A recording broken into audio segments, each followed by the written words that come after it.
Good morning students. आज हम chapter number 1 continue करेंगे आईपी का 11th क्लास का। तो लास्ट लेक्चर में हमने कंप्यूटर की डेफिनेशन को किया था, साथ में उसके हमने कुछ करेक्टरिस्टिक्स को स्टडी किया था। एक करेक्टरिस्टिक्स थी डेलीगेंस और उसी का एक अल्टरनेटिव मीनिंग है कि टायरलेस, कि number of hours computer work करता है और वो टायरिंग बिल्कुल फील नहीं करता। That is also called as a delegance nature. Now next, what is the block diagram of the computer? तो ब्लॉक डायग्राम ऑफ कंप्यूटर्स को जब हम बनाना चाहेंगे तो कुछ इस तरह से यूज करते हैं।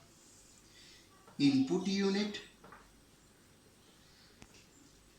Then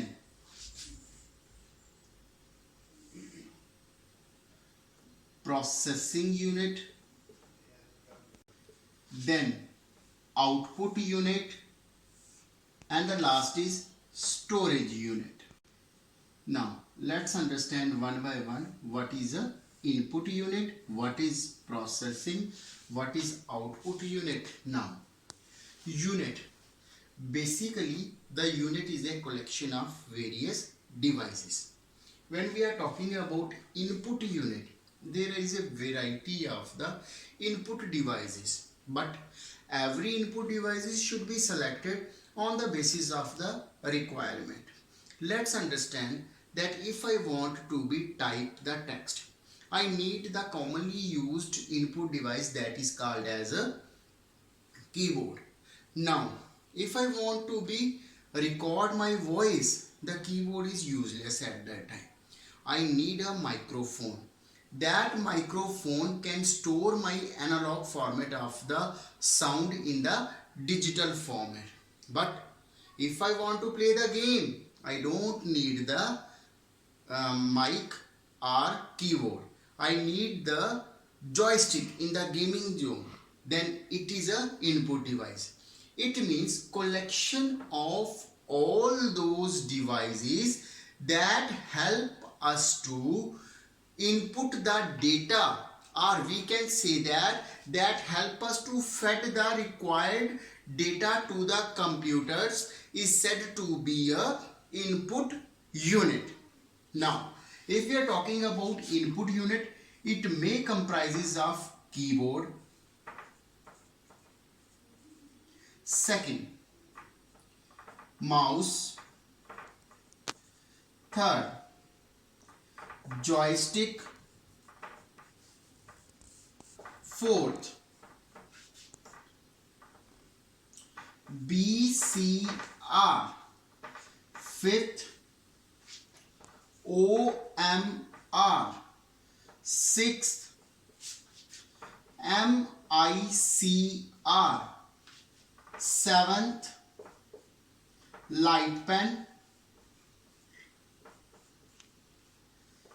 8 OCR, 9th scanner, and then last most important, touch screen.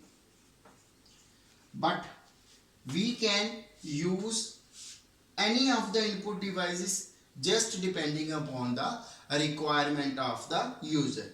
We can discuss it later on once we define this block structure.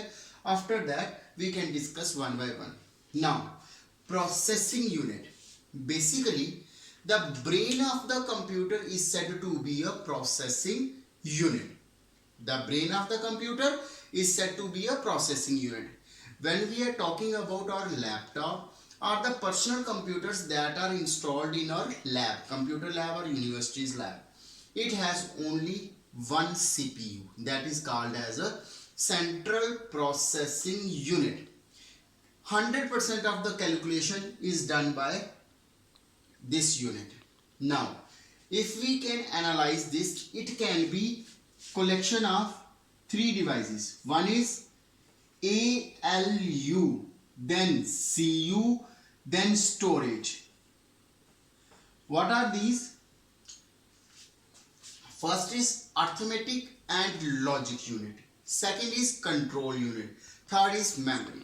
if we are talking about computer and the calculator, this is the only unit that differentiate the calculator from the computer. Let's understand. We are calculating 2 plus 3 equal to 5. It's equally calculated by the computer as well as calculator. But when we are talking about 3 less than 4 or 4 greater than 3, then this result can be evaluated either as a true or as a false. This can be calculated with the help of logic unit that is present in only computer and absent in the calculator. Now, but we have only one processing unit in the computer. Now, talking about output unit, there is a lot of student that is just telling us that our output unit is a device, collection of devices that help us to see the output. No, we cannot say that. We can say that it is a collection of output devices that help us to extract the outputs, means calculated result. Every time the result cannot be seen. Let's take an example. I am recording my voice. I cannot see that. I can just hear that sound. It means we cannot see every time. There is another format of the output also. Basically we have the output devices: printer, plotter and speaker. We can use the output devices depending upon the requirement that we have. Now, last is storage unit. Storage unit is a collection of devices that help us to store the informations for later use. If we are talking about storage unit, it is basically classified into two types. One is primary storage unit and then secondary storage unit. We can discuss it later on, but you will hear a very common term here, byte, that we can discuss later on, that what is a byte and what is the use of the byte in storage unit. This is the only detailed lecture that can be used to understand the input unit, processing, output unit and storage unit in the form of block diagram. Block diagram. Next topic, let it be in part 3 later on tomorrow. Thank you very much. If you have any doubt, please mention it on the comment section.